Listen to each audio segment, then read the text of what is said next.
Assalamualaikum warahmatullahi wabarakatuh. Perkenalkan, nama saya Muhammad Ifal dari Prodi Teknik Sipil dan Bangunan Gedung kelas A dengan NIM 21020162013. Di sini saya akan memaparkan materi tentang aliran air dalam tanah, permeabilitas dan rembesan. Apa itu tanah? 1.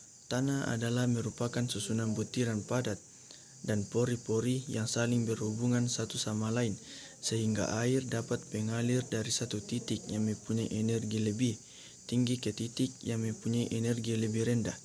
2. Menurut persamaan Bernoulli, tinggi energi total pada suatu titik di dalam air yang mengalir dapat dinyatakan sebagai penjumlahan dari tinggi titik, tinggi kecepatan, dan tinggi elevasi, atau seperti pada rumus di bawah, di mana H sama dengan tinggi energi total, P sama dengan tekanan, V sama dengan kecepatan, G percepatan disebabkan oleh gravitasi, dan berat volume air.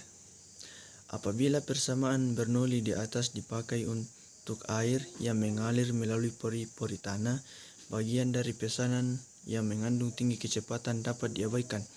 Hal ini disebabkan karena kecepatan rembesan air di dalam tanah adalah sangat kecil. Maka dari itu, tinggi energi total pada suatu titik dapat dinyatakan sebagai berikut, seperti pada gambar di bawah. Kehilangan energi antara dua titik A dan B dapat dituliskan dengan persamaan di bawah ini. Kehilangan energi tersebut dapat dinyatakan dalam bentuk persamaan tanpa dimensi seperti gambar di bawah ini. Hukuman Darcy. Pada tahun 1856, Darcy memperkenalkan suatu persamaan sederhana yang digunakan untuk menghitung kecepatan aliran air yang mengalir dalam tanah yang jenuh. Dinyatakan seperti pada gambar di bawah ini. Persamaan di atas pada prinsipnya klip berdasarkan pada hasil observasi yang dibuat oleh Darcy 006 untuk aliran air, siti alam, pori-pori, pasir yang bersih. Perlu diperhatikan bahwa persamaan pada gambar 4.6 adalah serupa dengan persamaan 4.5, yaitu keduanya berlaku untuk keadaan aliran laminer dan berlaku untuk bermacam-macam jenis tanah. Dalam persamaan 4.6, V adalah kecepatan aliran air dasarkan pada luas penampang melintang tanah total dalam kurung luas pori tambah luas butiran dari penampungan melintang tanah. Tetapi kecepatan sesungguhnya dari air yang melalui ruang pori, yaitu kecepatan rembesan, adalah lebih besar dari V. Hubungan antara kecepatan aliran dan kecepatan rembesan dapat diturunkan dengan menggunakan gambar 4.3 yang menunjukkan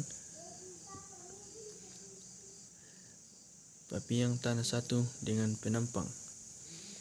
Hukum Darcy yang didefinisikan oleh persamaan dalam kurung 4.6 menunjukkan bahwa kecepatan aliran V mempunyai hubungan linear dengan gradien hidrolik I dan grafik dari hubungan tersebut melalui pusat sumbu seperti ditunjukkan pada gambar 4.4. Hans Bohr telah melaporkan 4 hasil pengujiannya yang dilakukan pada contoh tanah lempung yang strukturnya belum rusak. Undirsed bed sample. Berdasarkan pada hasil pengujian tersebut dapat dilihat bahwa ada suatu gradien hidrolik seperti pada gambar di bawah ini. Koefisien rembesan. Koefisien rembesan atau coefficient of permeability mempunyai satuan yang seperti kecepatan. Istilah koefisien rembesan sebagai besar digunakan oleh para ahli teknik tanah, geoteknik. Para ahli geologi menyebutnya sebagai konduktivitas hidrolik, hydraulic conductivity. Bila mana satuan Inggris digunakan, koefisien rembesan dinyatakan dalam Ft per menit atau Ft per hari, dan total volume dalam rembasan dalam satuan SI. Koefisien rembasan dinyatakan dalam cm per detik dan total volume dalam cm kubik. Koefisien rembesan tanah adalah tergantung pada beberapa faktor, yaitu kekentalan cairan, distribusi ukuran pori, penukaan butiran tanah, dan derajat kejenuhan tanah. Pada tanah berlempung, struktur tanah memegang peranan penting dalam menentukan koefisien rembasan. Faktor-faktor lain yang mempengaruhi sifat rembasan tanah lempung adalah konsentrasi ion dan ketebalan lapisan air yang menempel pada butiran lempung. Koefisien rembesan tanah adalah tergantung pada beberapa faktor, yaitu kekentalan cairan, ukuran pori, penukaran butiran tanah. Faktor-faktor lain yang mempengaruhi sifat rembasan tanah lempung adalah konsentrasi ion dan ketebalan lapisan air yang menempel pada butiran lempung. Harga koefisien rembasan untuk tiap-tiap tanah berbeda-beda. Beberapa harga rembesan diberikan dalam tabel di bawah ini.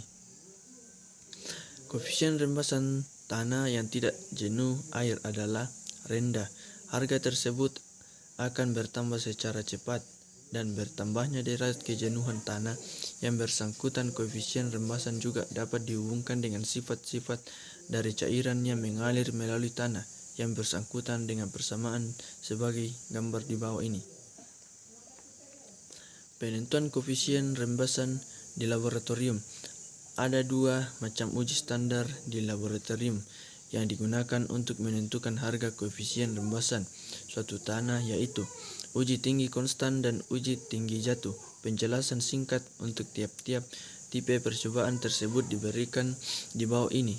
Uji tangan konstan. Susunan alat untuk uji tinggi konstan ditunjukkan dalam gambar 4.5. Pada tipe percobaan ini, pemberian air dalam saluran pipa masuk dijaga sedemikian rupa hingga perbedaan tinggi air dalam pipa masuk dan pipa keluar selalu konstan selama percobaan.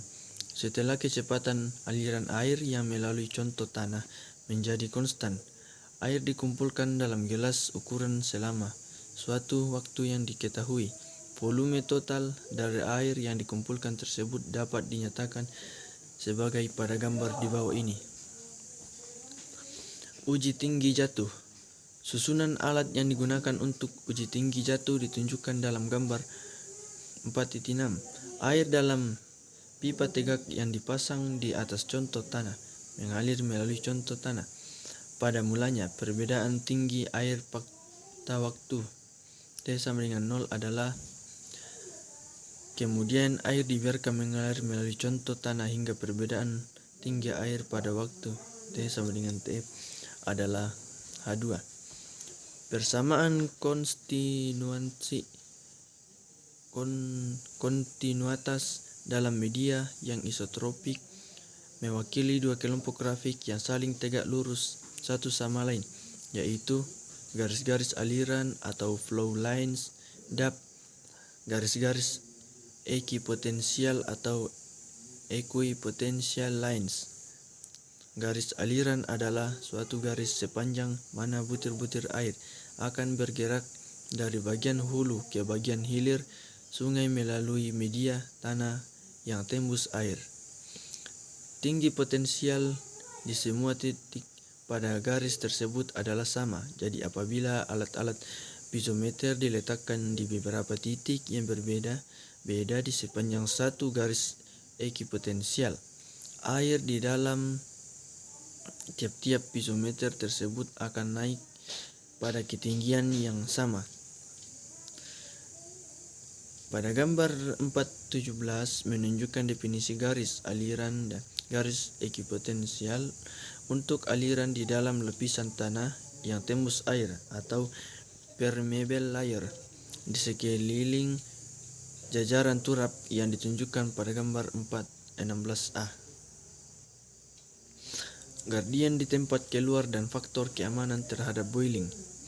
Apabila rembesan bawah bangunan air tidak dikontrol secara sempurna, maka keadaan tersebut akan menghasilkan gradien hidrologik yang cukup besar di tempat keluar bagian hilir sungai dekat konstruksi. Gradien yang tinggi di tempat keluar tersebut berarti juga bahwa yang tinggi di tempat keluar tersebut adalah besar, akan menyebabkan tanah menggelembung ke atas atau heave, atau menyebabkan tanah kehilangan kekuatannya. Keadaan ini mempengaruhi stabilan bangunan air yang bersangkutan. Subbab membahas mengenai prosedur untuk mendapatkan faktor keamanan guna menghindari terjadinya penggelembungan tanah.